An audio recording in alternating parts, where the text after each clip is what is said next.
Great morning, students. I hope all are fine and safe at your home.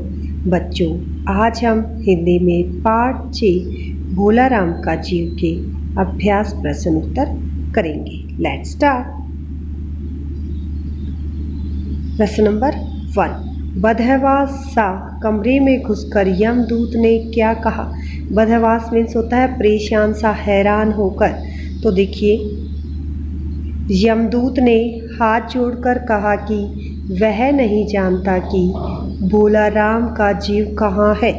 वह तो बड़े जतन से भोला राम के प्राण लेकर चला था, मगर बीच में ही न जाने कैसे गायब हो गया. यमदूत ने कहा कि महाराज, मैं तो भोला राम का जीव मीन्स उसके आत्मा को लेकर चला था, लेकिन पता नहीं बीच में वह कैसे गायब हो गया.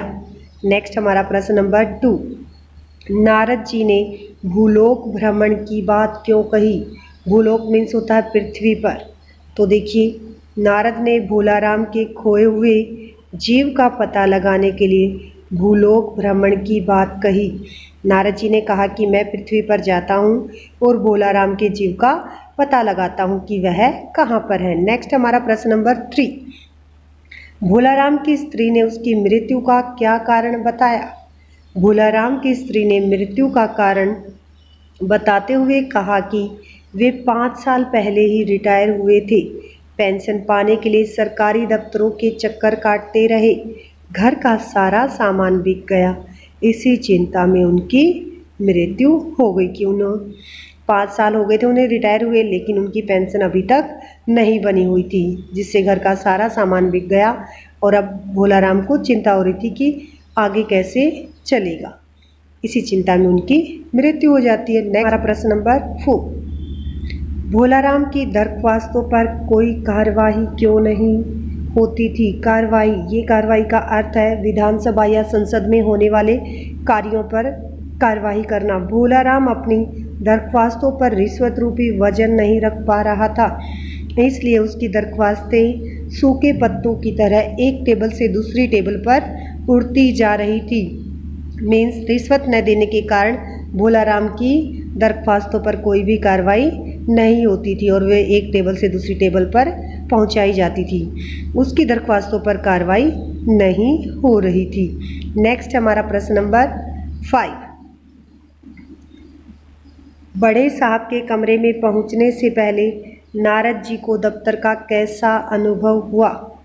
बड़े साहब के कमरे में पहुंचने से पहले नारद जी को एक कमरे से दूसरे कमरे में बाबू के पास भेजा जाता है. एक कमरे से दूसरे कमरे वाले बाबू के पास उसे भेजा जाता है. वे 20 से 25 कमरों में घूम आए.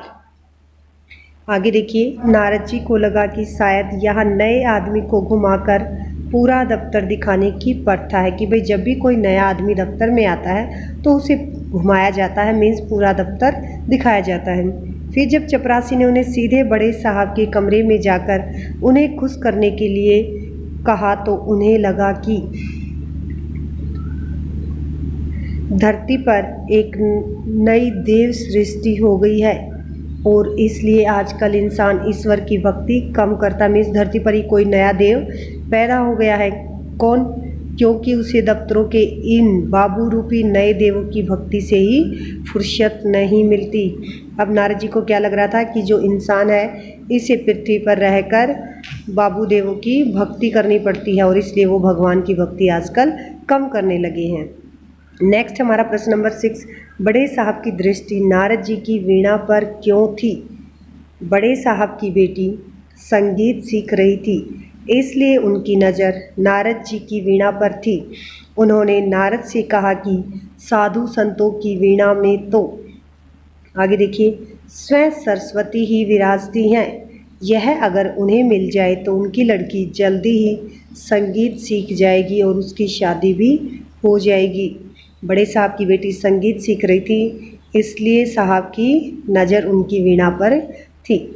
नेक्स्ट हमारा आगे प्रश्न नंबर 7. बड़े साहब अचानक बेहोश होकर कुर्सी पर से क्यों गिर पड़े. फाइल में से भोला राम की आवाज़ सुनकर तथा नारद जी द्वारा यह कहने पर कि क्या तुम भोला राम के जीव हो? मैं तुम्हें लेने आया हूँ।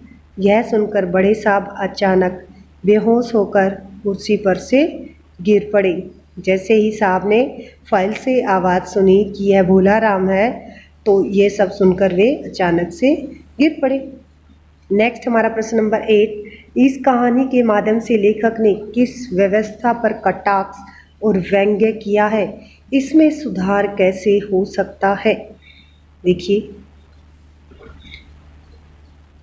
इस कहानी के माध्यम से लेखक ने रिश्वतखोरी और भ्रष्टाचार युक्त वर्तमान व्यवस्था पर कटाक्ष और व्यंग्य किया है कि भाई आज के समय में जो रिश्वतखोरी है और भ्रष्टाचार फैला हुआ है, यदि देश का हर नागरिक अपने दायित्व का ईमानदारी से पालन करे तथा छोटे छोटे लालच और प्रलोभन के सामने न झुके, तो इस व्यवस्था में सुधार हो सकता है। क्या कहा है? अगर देश का हर नागरिक अपने इस दायित्व, अपने उत्तरदायित्व को ईमानदारी से मीन्स अपने काम को ईमानदारी से करे और छोटे छोटे लालच मीन्स प्रलोभन में न फंसे, वो लालच न करें, तो इस व्यवस्था में सुधार हो सकता है, मीन्स वह रिश्वत ना ले। नेक्स्ट है आगे हमारा, आशा है आप सभी को ये प्रश्न उत्तर समझ आ गए होंगे। आप सभी ने प्रश्न उत्तर अपनी फेयर नोटबुक में लिखने हैं और याद करने हैं।